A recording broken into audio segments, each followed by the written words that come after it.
Big day in the garden today. It's a tomato planting day. We got all our varieties started from seed this year. The lovely Eva has helped me have a year of abundance more than any other. We got 17 varieties of tomatoes we're doing this year, and we're just doing the first planting. We've been hardening them off over the course of the last week, which just entails starting them, bring them out for about an hour in the evening, and then a little bit more each day, a little earlier in the day and a little later into the evening, so they get used to a little more of the full sun, a little more of the wind, a little more of the fluctuating temperatures that come with that. And then as it goes down in the evening, if you just try bringing them out right either from inside or even from your greenhouse, it's going to be a little too harsh for them. So we've been doing that. These are the ones that I feel are the most hardened off, and mostly just really want to get out of these cups because we're starting to see some roots coming through the drainage holes. We're starting to see them get a little bit too tall, but they're starting to have really nice strong stems, and the leaves take on a quality where they're not the thin young leaves anymore. They start to take on that leathery, thicker texture that shows you that they've hardened off. That's where the term comes from. So what we're doing here is making it easy with the system. Since we started, got it down to 3 plants per cup in most of them, 2 in some, just depending on what sprouted. But what we're gonna do is just keep 2 in each section here, and if there is a third, we'll split that off to bring to the next round. So what we've gone through and done is taken the hori hori, beautiful Japanese digging tools, means dig in Japanese, and it's just an awesome tool because it's a full tang thin profile shovel that has a serrated edge, has measurements on it for you, a little rope cutting tool, all that. So I've just used that to be as minimal disturbance to the soil as possible. We have so many worms in here that I don't want to just destroy them like you would with like a traditional tiller or anything along that. We're mostly what we call a perennial like lasagna bed here, so I'm not digging everything up. I'm keeping it mulched, keeping everything growing, and then we plant wherever we can as everything's filling out. So one new thing I'm trying out this year that I've seen a recommendation for many years but just haven't tried out yet, just because I've been doing my methods and have good success with my methods, but I'm going to try out putting Epsom salt in with the holes. And that seems counterintuitive to most people with the word salt in it, but Epsom salt, unlike your table salt, it is magnesium sulfate, whereas your table salt is sodium chloride. So that sodium chloride draws moisture away and can be harmful to certain insects like slugs, worms, and many other soft-bodied insects like that, where they really need their moisture surrounding them. So we're gonna put the Epsom salt in here, and it's supposed to be really good for encouraging root development of tomatoes specifically, but some other produce as well. But I'm just gonna try it out with the tomatoes this year. And what we're gonna do, I've dug this hole to where I have a solid hole in the middle, and then I took the hori hori and carved out a little angular slot in each direction. So what we're going to do is take these plants, and I've already gone along and pre-watered the cups and pre-watered the holes. I've pre-watered the cups for any of the ones that have a third tomato. We'll actually just be gently peeling that off from the rest of the soil, just gently tugging the roots away. I'll actually give you a little show of it right here. So pop it out, just give it a nice little pop. And for this third one here, I'm gonna use these 2 together because they just seem, like the nice tall ones that belong together. Then I'm just gonna take this one, just gently pull it away. You'll hear you don't wanna hear like a straight up tear, but you will hear it separating. So you can see I'm really trying to get the root zones to stay together, keep as many of those roots as possible. And so what's amazing about tomato plants, they're actually pretty forgiving about having their roots disturbed, unlike some things like squash really doesn't like its roots to be disturbed. So squash is preferable just to plant straight in the ground as a seed so that you're never transplanting its roots. But tomato plants are pretty forgiving, especially because what's so beautiful about a tomato plant is you'll see these hairs, these fibrous hairs that go all up and down the stem. And in a natural setting, tomatoes, in the wild, they don't have those cages that are being put on them. So in the wild, a tomato, as it grows and gets heavy enough, it's just gonna flop over onto the soil. And everywhere that stem touches the ground will start setting down roots. So when we go to plant these out, the best way to actually do it to get the strongest possible plant is to plant them really deep. So I've gone ahead and removed all this lower growth and only left the remaining growth tips. And then I'm gonna put these down. I'm gonna guide these through these slots here so that most of the stem is actually in the soil, and it's going to set roots on everywhere that stem is touching the soil. So why I've done the 2 slots here, I want my plants to end up being 1 foot apart.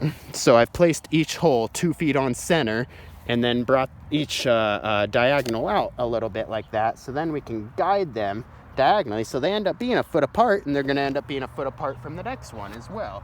And then as we trellis it, they'll have plenty of space to grow up and not be competing with each other. But then the root zone is still right here in the middle and not near the actual plant. So they'll be able to suck up so many nutrients from this entire area rather than just trying to go straight down and suck up nutrients. So I'm just going to tuck these in here and get them nice. And then what we're going to do, important also, is to remulch it. And mulch is so key because it's going to help restrict some of your weed growth. Any of these errant seeds, be it from a dandelion poof or whatever, is going to try flying onto the soil. And if you have open soil, it can just start germinating and growing from there. But if you have a mulch layer, be it straw, wood chips, like over in this bed here, we've used wood chips over here around the strawberries and the peas, but we've used the straw over in the main beds. And the reason being, in my main beds here, I get a lot of attacks from moles, groundhogs, to where they just churn stuff up, and it's a problem when it comes to the wood chips, because wood chips, in the process of breaking down, if they get churned into your soil, they're actually going to steal one of the main nutrients that your plants need, nitrogen. In order to do that breakdown process, it will be called they'll sequester the nitrogen for a couple years until they've broken down sufficiently, and then they'll start really giving that nitrogen back. They are a good long-term nutrient source. But for these beds, I've decided to go with the straw, because when straw gets mixed into the soil, it still does that as well, but requires way less energy and nitrogen to do that. And also, it's a lot easier to pull back out of my soil if it does get mixed in. It's easy to just sort of scrape it away with the hand.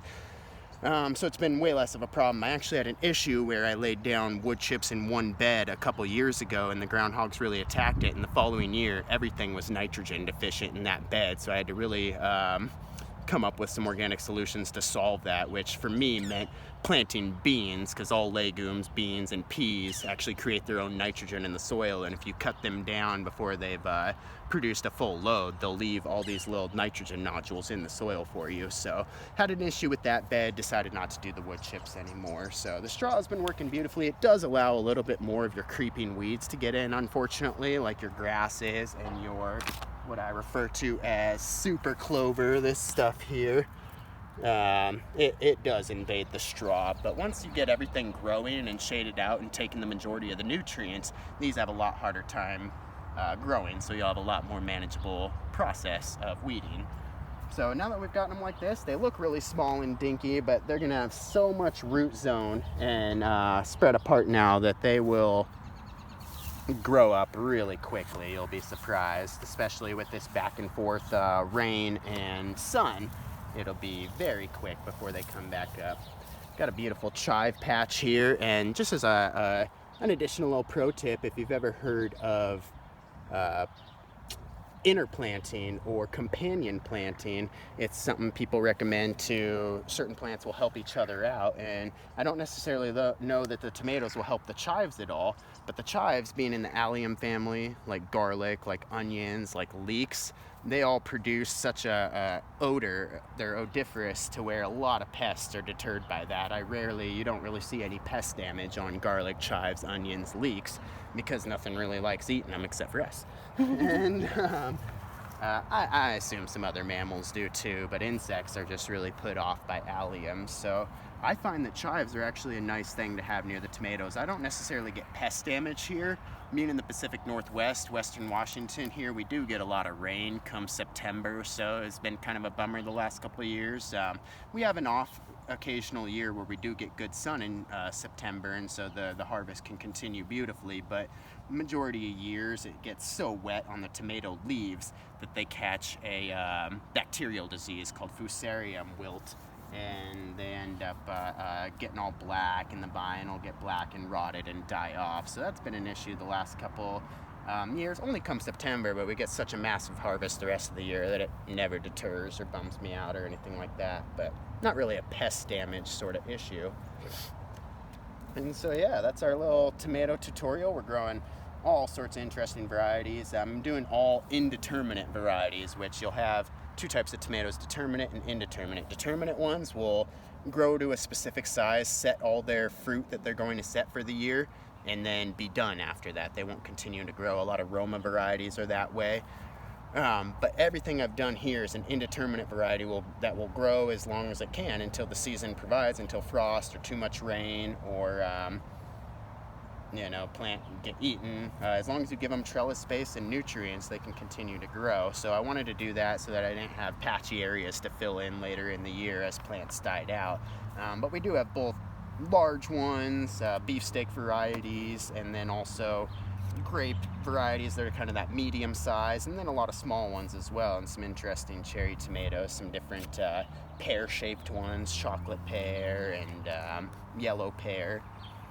But as of today, I picked the hardiest ones, and some of my absolute favorite tomatoes are in the garden today. This one here actually happens to be Castelluto Genovese, which is one of the most classic Italian heirlooms, and it is a really roughly shaped tomato. It almost looks like one of those little decorative pumpkins, but bright red, and just has one of the best flavors of a tomato. It has a really good acidity to it. I would say it only comes in second to my favorite tomato, which is the Cherokee Purple, also a very old classic heirloom tomato. And the Cherokee Purple is a large tomato that has a lot of deep purple in it, which I love anything with purple in it. It's indicative of a nutrient called anthocyanin, which is antioxidant, which helps I don't know what the term would be, pick up or cling on to free radicals in the body that are causing different illnesses like cancer. And I guess I don't know the actual term of what it would be, of what it does, but I know anthocyanin is an antioxidant that helps with free radicals as far as how they actually cling on. Not quite a biologist in that matter, but I do know they're good. Anything purple is just amazing and filled with that. These chive flowers, whatever. Just feeling pretty good about the garden today. Everything's flowering. Spring is in peak swing. The mustard's coming through. The brassicas are looking incredible. It's a good day.